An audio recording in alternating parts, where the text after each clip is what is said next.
నమస్కారం సామాన్యుడు TV news కి స్వాగతం. ఈనాటి వార్తా విశేషాలు. ఏపీ సచివాలయంలో దేవాదాయ శాఖపై సీఎం చంద్రబాబు సమీక్ష నిర్వహించారు. వివిధ దేవాలయాల్లో జరిగిన దుర్ఘటనలపై చర్చించారు. భక్తులకి ప్రశాంత వాతావరణంలో దర్శనం, ఉత్సవాల సమయంలో రద్దీ నియంత్రణపై కీలక నిర్ణయాలు తీసుకున్నారు. తిరుమల తిరుపతి సింహాచలం సంఘటనపై ఇప్పటికే అధికారులపై సీఎం చంద్రబాబు తీవ్ర అసంతృప్తిని వ్యక్తం చేశారు. సింహాచలం ఘటనకి సంబంధించి ఇప్పటికే ప్రభుత్వం 7 అధికారులపై సస్పెన్షన్ వేటు వేసింది.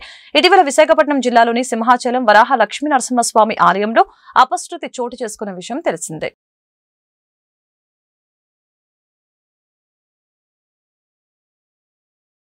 వైసీపీ హయాంలో నిలిపివేసిన బేబీ కిట్ పథకాన్ని ఏపీ ప్రభుత్వం పునరుద్ధరించింది. నవజాత శిశువుల ఆరోగ్యం కోసం 11 వస్తువులతో కూడిన బేబీ కిట్ ని అప్పటి టీడీపీ ప్రభుత్వం పంపిణీ చేసేది. వైసీపీ ప్రభుత్వం ఆ పథకాన్ని నిలిపివేయగా తాజాగా కూటమి ప్రభుత్వం పునరుద్ధరించింది. 10వ తరగతి ఫలితాల్లో అత్యధిక మార్కులు సాధించిన విద్యార్థులకి ప్రభుత్వ విప్ ఎమ్మెల్యే తంగిరాల సౌమ్య విమాన ప్రయాణ సౌకర్యాన్ని కల్పించారు. ఎన్టీఆర్ జిల్లా నందిగామ నియోజకవర్గం నుంచి ప్రభుత్వ పాఠశాలలో చదివి ఎక్కువ మార్కులు సాధించిన 5 విద్యార్థుల్ని విమాన ప్రయాణానికి విద్యాశాఖ అధికారుల ద్వారా ఎమ్మెల్యే ఎంపిక చేశారు. వారిని తన సొంత ఖర్చులతో గన్నవరం నుంచి హైదరాబాద్ కి తీసుకువెళ్లారు. దీంతో విద్యార్థుల్లో ఆనందం వెల్లివిరిసింది.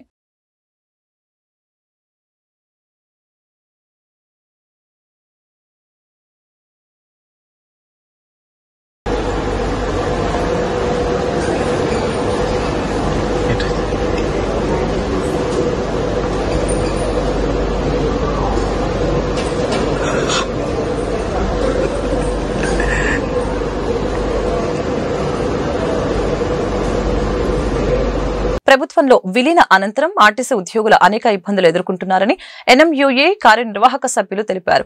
ఆర్టీసీ ఉద్యోగుల సమస్యలపై కీలక సమావేశం నిర్వహించారు. ఆర్టీసీ ఉద్యోగుల సమస్యల్ని పరిష్కరించాలని సాక్షాత్తు సీఎం చంద్రబాబు ఆదేశించినప్పటికీ ఉన్నతాధికారులు పట్టించుకోవట్లేదని మండిపడ్డారు. 6 నెలలుగా ఆర్టీసీ ఉద్యోగుల సమస్యలకి సంబంధించి దస్త్రాలకి మోక్షం లభించడం లేదని అసంతృప్తి వ్యక్తం చేశారు. సమస్యల్ని పరిష్కరించాలంటూ ఈ నెల 13న అన్ని జిల్లాల్లో డిపిటిఓ కార్యాలయాల ముట్టడికి పిలుపునిచ్చారు. ప్రభుత్వంలో విలీనమైన తర్వాత ఆర్టీసీ ఉద్యోగులకు అందరికీ ఆర్టీసీ డిస్పెన్సరీ ద్వారా మెడికల్ సౌకర్యం ఉండేది.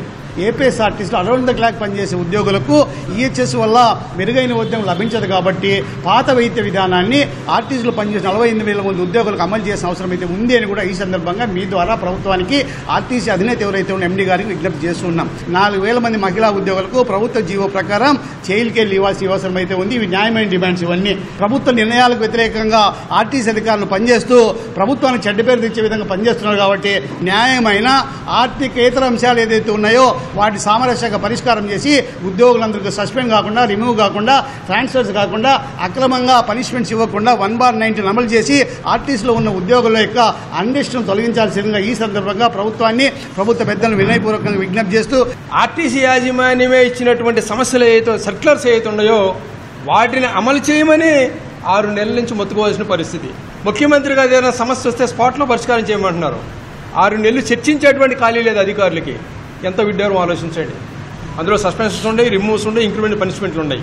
అమలు చేయమని సర్క్యులర్ ఫోర్స్లో ఉండగా ఇవాళ కింద స్థాయి అధికారులు అమలు చేయకపోతే అన్రెస్ట్ వస్తే పరిష్కారం చేయవలసినటువంటి కేంద్ర కార్యాలయం పరిష్కారం చేయకపోగా ఒక్కో డిపోలో 60-70 రోజులు నిరాహార దీక్ష కూర్చుంటాం ఎంతవరకు సమంజసం అనేది ప్రభుత్వం ఆలోచించాల్సిందిగా మనం చేస్తున్నాం. రేపు 13వ తారీఖున అన్ని జిల్లా కలెక్టర్ ఆఫీసులో మా వేలాది మంది వర్కర్స్ వెళ్ళి మా ఆక్రమణ జిల్లా కార్యాలయాల ముట్టడి కార్యక్రమం ద్వారాగా తెలియపరచుదలుచుకున్నామని చెప్పి దేశంలో ఏ రాష్ట్రంలో లేని విధంగా ఏపీలోని అన్ని నియోజకవర్గాల్లోనూ ఎంఎస్ఎంఈ పార్కులు ఏర్పాటు చేసిన ఘనత సీఎం చంద్రబాబుకి దక్కుతుందని మంత్రి టీజీ భరత్ తెలిపారు. కర్నూలు జిల్లా ఓర్వకల్లు మండలం గుట్టపాడు గ్రామ సమీపంలో 38 కోట్ల రూపాయలతో ఏర్పాటు చేసిన ఎంఎస్ఎంఈ పార్క్ ని పాణ్యం ఎమ్మెల్యే గౌరు చరితతో కలిసి ఆయన ప్రారంభించారు. వీటి వలన స్థానికంగా పెద్ద ఎత్తున ఉపాధి అవకాశాలు లభిస్తాయని చెప్పారు. దూపాడు నుంచి బేతం చెర్లకు త్వరలోనే రైల్వే లైన్ రాబోతున్నట్లు మంత్రి తెలిపారు. చంద్రబాబు గారు 20 లక్షల ఉద్యోగాలను ఇవాళ 5 ఏళ్లలో కమిట్మెంట్ ఇచ్చినాము, ఎట్లయినా సాధించాలా అని చెప్పి ఉద్దేశంతో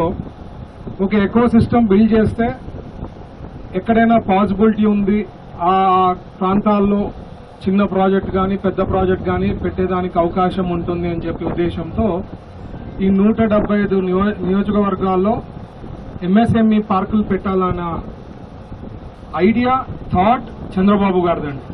so it is most important. ఎందుకంటున్నానంటే మనకు అసలు ఫస్ట్ ఇక్కడ పార్క్ ఉందంటే ఫ్యాక్టరీలు వచ్చేదానికి ఉంటుంది. ఫ్యాక్టరీలు వస్తే ఉద్యోగాలు వస్తాయి.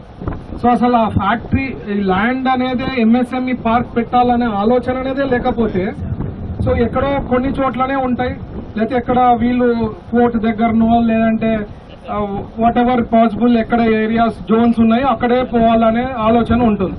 బట్ అట్లా కాదు, 175 నియోజకవర్గాల్లో రావాలా, అక్కడ లోకల్లో కూడా జాబ్స్ పుట్టాలా అనే ఉద్దేశం అనేది it is a great thought అండి. ఎక్కడా లేదు నాకు తెలిసి ఇండియాలో ఈ థాట్ కలిగించినది ఎవరికి వచ్చిండదు, ఓన్లీ చంద్రబాబు గారికే దక్కుతుందండి అట్లా ఆలోచన. Andhra Pradesh mid level health provider మరియు కమ్యూనిటీ హెల్త్ ఆఫీసర్స్ అసోసియేషన్ ఆధ్వర్యంలో గుంటూరు కలెక్టర్ కార్యాలయం వద్దనున్న ధర్నా చౌక్ వద్ద నుంచి కలెక్టర్ కార్యాలయం వరకు నిరసన ర్యాలీని చేపట్టారు. కార్యక్రమానికి ఏఐటీయూసీ రాష్ట్ర గౌరవ అధ్యక్షులు వెలుగురి రాధాకృష్ణమూర్తి హాజరయ్యారు.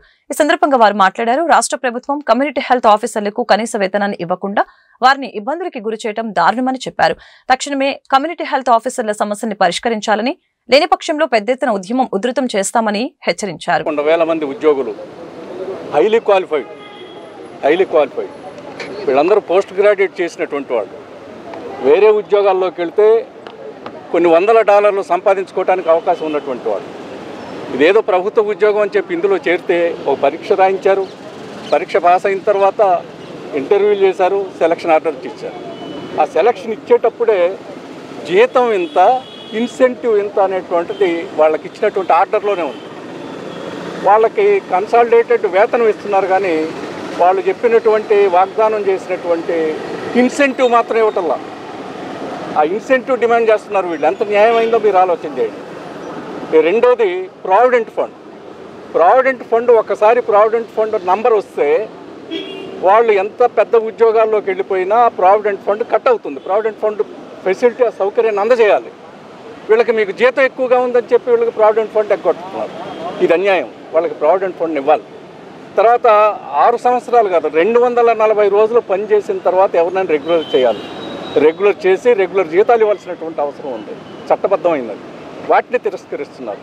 అన్నిటిని మించి వీరికి సంబంధించినటువంటి ఇంకా అనేక సమస్యలు గత 2 మాసాలుగా ప్రభుత్వం దృష్టికి తీసుకొస్తున్నారు. సమ్మెకు ముందు నిరసన ప్రదర్శనలు, మెమరాండాలు ఇవ్వటాలు ఇవన్నీ చేశారు. ఏ రోజు కూడా మీరు చర్చలకు రండి, మీ సమస్య ఏంటి మాట్లాడదాం రండి అని చెప్పి పిలిచినటువంటి పాపాన్ని పోలేదు. ఇప్పుడు మేము డిమాండ్ చేస్తున్నాం, ఏఐటీసీగా వాళ్ళకి మద్దతు తెలియజేస్తున్నాం. వాళ్ళ తరఫున మేము డిమాండ్ చేస్తున్నాం. మంత్రి గారు కానీ, లేదంటే కమిషనర్ గారు కానీ, లేదా దీనికి సంబంధించినటువంటి అధికారులు తక్షణమే ఈ సమ్మెలో ఉన్నటువంటి యూనియన్ నాయకుల్ని పిలిచి మాట్లాడి సెటిల్ చేయాల్సినటువంటి అవసరం ఉంది. ఎందుకంటే ఒక ప్రత్యేకమైనటువంటి కీలకమైనటువంటి విధులు నిర్వహిస్తున్నారు వీళ్ళు. ఆరోగ్య కేంద్రాల్లో కింద 6 సంవత్సరాల నుంచి మేము సిహెచ్ఓస్గా కమ్యూనిటీ హెల్త్ ఆఫీసర్స్గా విలేజ్ లెవెల్లో వర్క్ చేస్తున్నామండి. మాకు నోటిఫికేషన్ ఇచ్చిన టైంలోనే మాకు 6 years కంప్లీట్ అయిపోతే మాకు వెంటనే రెగ్యులర్ ఎంప్లాయీస్గా అబ్జర్వ్ చేస్తామని చెప్పేసి గైడ్లైన్స్లో ఇచ్చిన్నారు. బట్ దాని గురించి మేము ఇప్పుడు అడుగుతుంటే కనీసము అసలు ఏ అధికారి కానీ, మాకు ఏ ప్రభుత్వం కానీ మమ్మల్ని పట్టించుకున్న తీరే లేదండి. మేము కనీసం మాకు 2023లో అందరికీ ఎన్హెచ్ఎం ఎంప్లాయీస్కి 23% హైక్ అనేది ఇంప్లిమెంట్ చేశారు, ఎక్స్క్లూడింగ్ అవర్ క్యాడర్. ఎందుకు అట్లా చేశారని చెప్పి మేము వాళ్ళని అడుగుతుంటే ఎలాంటి సమాధానం లేదు. తీరా మేము విచారించగా మాకు 40,000 ఇస్తున్నట్టుగా గవర్నమెంట్ ఆఫ్ ఇండియాకి సబ్మిట్ చేశారు. మేము ఇప్పుడు అదే క్వశ్చన్ చేస్తున్నామండి. ఆ 40,000 రూపీస్ మాత్రమే మాకు కనీసము మా ప్రతి ఒక్కరికి ఇవ్వాలని చెప్పి మేము డిమాండ్ చేస్తున్నామండి. మా ప్రధాన డిమాండ్స్ ఏంటంటే 6 years కంప్లీట్ అయిన వాళ్ళని రెగ్యులర్ చేయాలి, 23% హైక్ ఏదైతే మాకు ఇవ్వకుండా ఉన్నారో అది వెంటనే అమలు చేయాలి. As per NHM guidelines 5% annual increment అనేది మాకు ఇంప్లిమెంట్ చేయాలి. ఏ ప్రభుత్వంలో అయినా సరే, ఏ ఉద్యోగం అయినా సరే, ఎక్కడా కూడా గవర్నమెంట్కి ఎదురు డబ్బులు పెట్టి ఉద్యోగం చేయట్లేదండి. కేవలం మా యొక్క క్యాడర్ మాత్రమే అద్దె బకాయిలు తీసుకొని గవర్నమెంట్ తరఫున బిల్డింగ్స్కి రెంట్ పే చేసుకుంటూ, ఎలక్ట్రిసిటీ పే చేసుకుంటూ క్లినిక్స్ రన్ చేస్తున్నారండి. మాకు ఇచ్చే జీతం 24,000 రూపాయలండి. మా అద్దెలు కట్టుకోవాలా, గవర్నమెంట్కి బిల్డింగ్స్కి అద్దెలు కట్టుకోవాలా, మా కుటుంబాన్ని పోషించుకోవాలా. అవునండి, మేము ఎన్నోసార్లు తీసుకెళ్ళి ఉన్నామండి. మంత్రి గారికి అయితే దాదాపుగా 20 times మేము రిప్రజెంటేషన్ ఇచ్చున్నాము. సార్ అయితే పట్టించుకోలేదు. ఇటీవల కొన్ని వ్యాఖ్యలు కూడా మాకు మీద చేయడం చాలా దారుణంగా ఉందండి. మీరు ప్రైవేట్ హాస్పిటల్లో చేస్తే 12,000 అని, మా దగ్గర ఇక్కడ ఉన్న అందరికీ మా పే స్లిప్స్ మేము ప్రీవియస్గా చేస్తున్నది తీసుకొస్తామండి. మేము 2000 ఈ ప్రభుత్వాల పనితీరు చూస్తూ ఉంటే కంచె చైనం వేసినట్టుగా ఉంది. ఆయుష్మాన్ భారత్ సంబంధించి రిక్రూట్మెంట్ సమయంలోనే 6 సంవత్సరాలు 10 పూర్తి చేసిన తర్వాత రెగ్యులేట్ చేస్తామని చెప్పేసి వాళ్ళు తెలియజేసి వాళ్ళని అపాయింట్మెంట్ చేసుకోవడం జరిగింది. కానీ ఇంతవరకు కూడా రెగ్యులేట్ చేయకుండా కాలయాపన చేస్తూ ఉన్నారు. రాష్ట్ర వ్యాప్తంగా ఆయుష్మాన్ భారత్ సంబంధించి ఆందోళన చేసినటువంటి వాళ్ళ న్యాయమైన కోరికల సాధన కోసం ఆందోళన చేసినటువంటి వారందరికీ కూడా ఏఐటీయూసీగా సంపూర్ణ మద్దతు తెలియజేస్తూ ఉన్నాం. ఈరోజు గుంటూరు జిల్లాలో గుంటూరు నగరంలో పెద్ద ఎత్తున నిరసన ర్యాలీ తెలియజేయడం జరిగింది. దానిలో భాగంగా ప్రధానంగా వారి యొక్క డిమాండ్స్ ఏవైతే ఉన్నాయో 6 సంవత్సరాలు పూర్తి చేసిన వారందరినీ కూడా రెగ్యులేట్ చేయాలని చెప్పేసి, అదేవిధంగా అద్దె భవనాలు ప్రభుత్వాలు అద్దె చెల్లించకుండా కాలయాపన చేస్తూ ఉన్నాయి. ఏ విధంగా అద్దె చెల్లించాలని చెప్పేసి మేమైతే అడుగుతూ ఉన్నాం. ప్రధానంగా వారి యొక్క కోరికలన్నీ కూడా ఈ యొక్క రాష్ట్ర ప్రభుత్వం తక్షణమే కౌలు రైతుల సమస్యల్ని పరిష్కరించాలని కోరుతూ గుంటూరు నగరం కొత్తపేటలోని మల్లేలింగ భవన్ లో కౌలు రైతుల సంఘం ఆధ్వర్యంలో రౌండ్ టేబుల్ సమావేశాన్ని నిర్వహించారు. ఈ రౌండ్ టేబుల్ సమావేశంలో కమ్యూనిస్టు పార్టీల నేతలు, రైతు సంఘాల నాయకులు పాల్గొన్నారు. ఈ సందర్భంగా వారు మాట్లాడారు. రాష్ట్రంలో కౌలు రైతుల పరిస్థితి దయనీయంగా తయారైందని, కౌలు కార్డులు అందక కౌలు రైతులు అప్పులు పాలై ఆత్మహత్యలు చేసుకునే పరిస్థితి నెలకొందని ఆవేదన వ్యక్తం చేశారు. ఒక గుంటూరు జిల్లాలోని 10ల సంఖ్యలో కౌలు రైతులు ఆత్మహత్యలు చేసుకున్న పరిస్థితి నెలకొందని చెప్పారు. రాష్ట్ర ప్రభుత్వం తక్షణమే స్పందించి కౌలు రైతులకి కౌలు కార్డులు, బ్యాంకు లోన్లు, అదేవిధంగా అకాల వర్షాలతో నష్టపోయిన రైతులకి నష్టపరిహారం చెల్లించాలని డిమాండ్ చేశారు. కౌలు రైతుల సమస్యలపై నెల 13వ తేదీ గుంటూరు కలెక్టరేట్ కార్యాలయం వద్ద నిర్వహించనున్న ధర్నా కార్యక్రమంలో ప్రతి కౌలు రైతు పాల్గొని విజయవంతం చేయాలని పిలుపునిచ్చారు. కౌలు రైతుల సమస్యలపైన చర్చించి ఒక కార్యక్రమాన్ని రూపొందించుకోవడం కోసం కౌలు రైతుల సంఘం వాళ్ళు ఈ రౌండ్ టేబుల్ సమావేశాన్ని ఏర్పాటు చేశారు. ఇవాళ రైతుల పరిస్థితి ఎలా ఉందంటే, 10 ఎకరాలు పొలం ఉన్నటువంటి పెద్ద రైతు కొడుక్కి పిల్లనివ్వటానికి వెనకాడుతున్నారు. కానీ ఒక ప్రభుత్వ ఆఫీసులో బంట్రోతు పనిచేసేవాడికి ఉద్యోగం ఇవ్వటం, పిల్లనివ్వటానికి ఎక్కడ వెనకాట్ల. రైతు సంవత్సరాల తరబడి నష్టపోవడమే తప్ప ఒక్క సంవత్సరం అన్నా ఊపిరి పీల్చుకోలేని స్థితిలో కునారులతో ఉన్నాడు. అసలు వ్యవసాయమే చేసి మనకున్నటువంటి ఆ కాస్త భూమిని అప్పులోళ్ళకి అంటగట్టే కన్నా వ్యవసాయం మానేసి పట్టణానికి వెళ్ళి ఏదో ఆటో తోలుకోనో ముఠా పని చేసుకోనో 4 రూపాయలు సంపాదించుకొని పిల్లల్ని బతికించుకో. పూరి నరసింహారావు, అఖిల భారత రైతు కూలి సంఘం జిల్లా ప్రధాన కార్యదర్శి. ఈరోజు కౌలు రైతు సంఘాలన్నీ కలిపి కౌలు రైతుల సమస్యల మీద ఇక్కడ రౌండ్ టేబుల్ సమావేశం ఏర్పాటు చేసి భవిష్యత్ కార్యాచరణని నిర్ణయించుకోవటానికి ఈ రౌండ్ టేబుల్ సమావేశం ఏర్పాటు చేసుకున్నాం. మిత్రులారా, ఈరోజు దేశంలో రైతే దేశానికి వెన్నెముక అని చెప్పే ప్రభుత్వాలు ఈరోజు రైతు నడ్డి విరుస్తున్న పరిస్థితి ఉంది. రాష్ట్రంలో కావచ్చు, దేశంలో కావచ్చు. ఈరోజు దేశంలో 90% కౌలు రైతులే ఉన్నారు. ఈ కౌలు రైతుల్ని నడ్డి విరచడానికి ఈరోజు ప్రభుత్వం కంకణం కట్టుకుంది. మిత్రులారా, ఈరోజు కౌలు రైతులకి కార్డులు ఇవ్వటం లేదు, కౌలు రైతులకి రక్షణ లేదు. అందుకని ప్రభుత్వాన్ని కౌలు రైతుల రక్షణ చట్టం ఒకటి చేయాలని మేము రైతు సంఘాలుగా ప్రభుత్వాన్ని డిమాండ్ చేస్తున్నాం. అయితే మిత్రులారా, గత 3 సంవత్సరాలుగా మిర్చి రైతులు దారుణంగా నష్టపోయిన పరిస్థితుల్లో ఈరోజు నల్లబర్లీ లాంటి పొగాకు సాగు చేసి కౌలు రైతుల పరిస్థితి దయనీయంగా మారింది. వారికి కౌలు చేసే రైతులకి కౌలు కార్డులు అందటం లేదు. కౌలు కార్డులు అందనిది మేము గుర్తించమని ప్రభుత్వాలు వర్గాలు చెప్తున్నాయి. ఈనాటికి ఆర్బీఐ నిబంధనల ప్రకారం బ్యాంకీ లోన్లు ఇవ్వమని కౌలు రైతులకు చెప్పినా ఎక్కడా ఇచ్చిన దాఖలాలు లేవు. నిన్న అన్నదాత సుఖీభవ పథకం కౌలు రైతులకు ఇస్తామని ప్రకటించారు. కానీ 20 తారీఖు లోపు కౌలు రైతులు లిస్ట్ అవుట్ చేయడం అనేది సాధ్యమైన పనే కాదు. దానికి కొంత టైం కావాలి. తీసుకొని చేస్తే కౌలు రైతులకి న్యాయం జరుగుతుంది. కౌలు రైతుల కార్డులు తప్పనిసరిగా ప్రతి కౌలు రైతుకి రాష్ట్రంలో అందించాలి. వాళ్ళు అప్పుల పాలవుతున్నారు. అప్పుల పాలై చనిపోయినా వాళ్ళకి ఎక్స్గ్రేషన్లారా ఈరోజు ఆంధ్రప్రదేశ్ కౌలు రైతుల సంఘం సందర్భంగా ఈ కౌలు రైతుల సమస్యలపైన ఈ రౌండ్ టేబుల్ సమావేశం ఏర్పాటు చేయబడింది. కౌలు రైతులంటే ఇవాళ 100కి 100 పాళ్ళు రైతులే. ప్రధానంగా ఈ కౌలు రైతులు ఎవరయ్యా అంటే ఎస్సీ, ఎస్టీ, బీసీ కులాల వారు. రెండవది, కౌలు రైతులను ప్రభుత్వం ఇంతవరకు గుర్తించటం లేదు. సుమోటుగా వారిని అడంగుల్లో వాళ్ళ పేర్లని ప్రభుత్వం ఎక్కించి వాళ్ళ కార్డులు ఇవ్వాలి. ఆ భూమి యొక్క యజమాని యొక్క అనుమతితోటి కౌలు రైతుల కార్డులు ఇవ్వటం అంటే అది సాధ్యపడే పని కాదు. ప్రభుత్వం తనకున్నటువంటి గ్రామ సచివాలయాల ద్వారా సుమోటోలోనే నీకు కౌలు రైతులను గుర్తిస్తున్నట్టు కార్డులు ఇవ్వాలి. కౌలు రైతులకు ఇచ్చేటువంటి క్రాప్ లోన్లు ఎకరానికి 20,000 30,000 ఇవ్వాలి. 2 కనీస మద్దతు ధర కూడా లేనటువంటి పరిస్థితి ఉన్నది. కౌలు రైతుల దగ్గర నుంచి మనం చూసినప్పుడే నల్లబర్లీ కానీ, పొగాకు కానీ, గోధుమలు కానీ, మిర్చి కానీ ఈ సంవత్సరం ఆ రైతులందరూ కూడా ఆందోళన చేస్తున్న పరిస్థితి ఉంది. మౌలానా అబుల్ కలాం ఆజాద్ షాదీఖానా స్థలం రీసర్వే చేయిస్తామని గుంటూరు పశ్చిమ ఎమ్మెల్యే గల్లా మాధవి ప్రకటించారు. అలాగనే నూతన కమిటీ ఏర్పాటు చేసి అభివృద్ధి పనులు ప్రారంభిస్తామని వెల్లడించారు. గత షాదీఖానా కమిటీ అక్రమాలకి పాల్పడిందని ఆరోపించారు. శుభ కార్యక్రమాల సమయంలో ప్రతిదానికి విలువ కట్టి డబ్బులు వసూలు చేశారని మండిపడ్డారు. స్థానిక 35వ డివిజన్ పట్టాభిపురంలోని మౌలానా అబుల్ కలాం ఆజాద్ షాదీఖానాని ఎమ్మెల్యే గల్లా మాధవి మంగళవారం పరిశీలించారు. ముస్లిం సోదరులతో కలిసి ఇస్లామిక్ కౌన్సిల్ సెంటర్ భవనాన్ని సందర్శించారు. ఈ సందర్భంగా ఎమ్మెల్యే గల్లా మాధవి మాట్లాడారు. గత వైసీపీ ప్రభుత్వంలో ఉన్న నాయకులు కమిటీ సభ్యులుగా చెలామణి అవుతూ ఇష్టానుసారంగా షాదీఖానాన్ని దోచుకొని దాన్ని నిర్వహణకి గాలికి వదిలివేశారని ఆరోపించారు.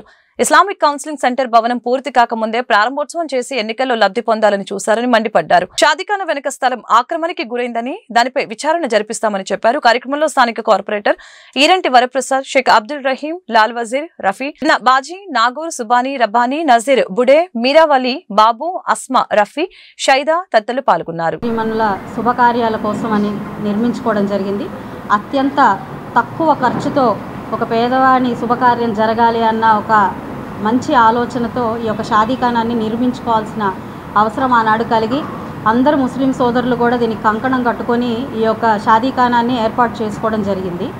అయితే 2015లో ఈ షాదీఖానాన్ని ఏర్పాటు చేసుకోవడం జరిగింది. దీని వెనకాల పక్కన కూడా మున్సిపల్ ల్యాండ్ ఉన్న పరిస్థితి ఉంది. అయితే అనేక ఆరోపణలు కానివ్వండి, సమస్యలు కానివ్వండి ఈరోజు షాదీఖానా ఎదుర్కొంటూ ఉంది. అయితే వాటి మీద దృష్టి పెట్టి ఈరోజు ఇక్కడ ఒక ఫీల్డ్ విజిట్ లాగా అందరు సోదరులతో ఇక్కడికి రావడం జరిగింది. అనేక సమస్యలు మా దృష్టికి తీసుకురావడం జరిగింది. షాదీఖానాలో ముందు నుంచి కూడా మనం పేపర్లో కూడా చూసాము. గత ప్రభుత్వం మొత్తం కూడా ఏ కారణం చేత అయితే ఈ యొక్క షాదీఖానాన్ని నిర్మించుకున్నామో దాని యొక్క రూట్ కాజ్ని పక్కదారి పట్టిస్తూ దాని యొక్క గొప్పతనాన్ని డీవియేట్ చేస్తూ అధిక మొత్తంలో వీటికి రుసుములు చెల్లిస్తూ ఎన్నో రకాల అవకతవకలు చేస్తూ కనీసం డెకరేషను, సౌండ్ సిస్టమ్ కూడా ప్రైవేట్ అభ్యర్థులకు ఇస్తూ వాళ్ళ దగ్గర నుంచి శుభకార్యాలు చేసుకోవడానికి వచ్చిన వాళ్ళ దగ్గర నుంచి దోపిడీకి పాల్పడుతూ ఇలా అనేక రకమైన ఇబ్బందులకి ఇక్కడ శుభకార్యాలు చేసుకునే వాళ్ళని గురి చేసిన సంగతి మనందరికీ తెలుసు. పేపర్లో మనందరం చూసాం. ఇదే కాకుండా వెనకాల ఒక స్థలము మనకి మన ఇమాములకి, మౌజులకి ఒక కౌన్సిలింగ్ సెంటర్ లాగా వాళ్ళకి ఏర్పాటు చేయడం, మరి ఎందరో వాళ్ళ కుటుంబ సమస్యలతో వచ్చినప్పుడు మన మత గురువులు, పెద్దలు వాళ్ళకి పరిష్కారం చేసే ఒక ప్రోగ్రామ్స్ని వాళ్ళు ఇక్కడ ఏర్పాటు చేసుకోవాలి. అదేవిధంగా పేద పిల్లలు ఎందరో ఇక్కడ ప్రైవేటు బిల్డింగుల్లో వాళ్ళు వసతి గృహాల్లో ఉంటున్న పరిస్థితుల్లో వాళ్ళని కూడా ఇక్కడ తీసుకొచ్చి పెట్టుకోవాలి. అదేవిధంగా మన పిల్లలకి, పేద పిల్లలందరికీ కూడా ఒక కంప్యూటర్ కోర్సులు నేర్పించాలి అనే ఒక సత్సంకల్పంతో వెనకాల ఒక బిల్డింగ్ని ఒక కమిటీలాగా ఫామ్ చేసి మనకి కార్పొరేషన్ తరపు నుంచి నిధుల్ని సమకూర్చుకొని బిల్డింగ్ అనేది ఏర్పాటు చేసుకోవడం జరిగింది.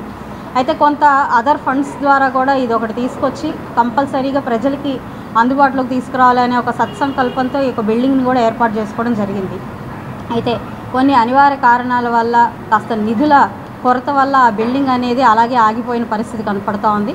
మరి రానున్న రోజుల్లో కంప్లీట్గా ఆ బిల్డింగ్ పునర్నిర్మాణం చేయాలి. అండ్ పక్కనున్న ఒక స్థలం కూడా మరి ఇక్కడ ఫంక్షన్లు జరుపుకుంటున్న పరిస్థితుల్లో ట్రాఫిక్ నిమిత్తం ఈ రోడ్ అంతా కూడా ఎప్పుడు కూడా సమస్యాత్మకంగా అవుతూ ఉంది. మరి ఆ పక్కన స్థలం కూడా పార్క్. గుంటూరు పశ్చిమ నియోజకవర్గంలో అభివృద్ధి శరవేగంగా కొనసాగుతుందని ఎమ్మెల్యే గల్లా మాధవి తెలిపారు. ప్రజా సమస్యలు పరిష్కరించడమే తొలి ప్రాధాన్యతగా తీసుకుంటున్నామని స్పష్టం చేశారు. ఇందులో భాగంగా స్థానిక ప్రజలు ఎదుర్కొంటున్న సమస్యల్ని స్వయంగా తెలుసుకుని వాటిని నిర్దేశిత సమయంలోనే పరిష్కారం అయ్యేలాగా చర్యలు తీసుకుంటామని వెల్లడించారు. స్థానిక 43 డివిజన్ సుగాలి కాలనీలో మంగళవారం ఎమ్మెల్యే గల్లా మాధవి పర్యటించారు. ఈ సందర్భంగా స్థానిక ప్రజలు తమ సమస్యల్ని ఎమ్మెల్యే దృష్టికి తీసుకుని వచ్చారు. ప్రధానంగా తాము నివాసం ఉంటున్న స్థలాలకి బీ ఫారాలు ఇవ్వాలని వారు కోరారు. అదేవిధంగా కమ్యూనిటీ హాల్ నిర్మించాలని కోరారు. అలాగే ఈ ప్రాంతం ముంపునికి కారణమవుతున్న కాలువ ఆక్రమణని తొలగించాలని విజ్ఞప్తి చేశారు. ఈ సమస్యలపై సానుకూలంగా స్పందించిన ఎమ్మెల్యే గల్లా మాధవి సంబంధిత అధికారులతో చర్చించి ఆయా సమస్యల్ని పరిష్కరిస్తామని భరోసా ఇచ్చారు. ఈ కార్యక్రమంలో స్థానిక కార్పొరేటర్ కోటేశ్వరరావు, సాయి, శివ, నారాయణ, మూల్పూరి పేరయ్య, తల్లాం, శేఖర్ తదితరులు పాల్గొన్నారు. గుంటూరు నగరంలో శివారు ప్రాంతాల్లో నివసించే ప్రజలకు మెరుగైన మౌలిక వసతులతో పాటు కనీస సౌకర్యాలు కల్పిస్తామని తూర్పు ఎమ్మెల్యే మహమ్మద్ నజీర్ తెలిపారు. మంగళవారం సంగడిగుంట ప్రాంతంలో ఎమ్మెల్యే పర్యటించారు. ఈ సందర్భంగా స్థానికులు ఎదుర్కొంటున్న సమస్యల్ని అడిగి తెలుసుకున్నారు. ఆయా సమస్యల్ని సకాలంలో పరిష్కరించాలని సంబంధిత అధికారుల్ని ఆదేశించారు. అర్హత ఉన్న ప్రతి ఒక్కరికి సంక్షేమ పథకాలు అందిస్తామని స్పష్టం చేశారు. ఇప్పటికే ఆ ప్రాంతంలో అభివృద్ధి పనులు శరవేగంగా కొనసాగుతున్నాయని వివరించారు. అలాగనే ఈ ప్రాంత వాసులకి ముంపు సమస్య లేకుండా పీకల వాగును ప్రక్షాళన చేస్తామని భరోసా ఇచ్చారు.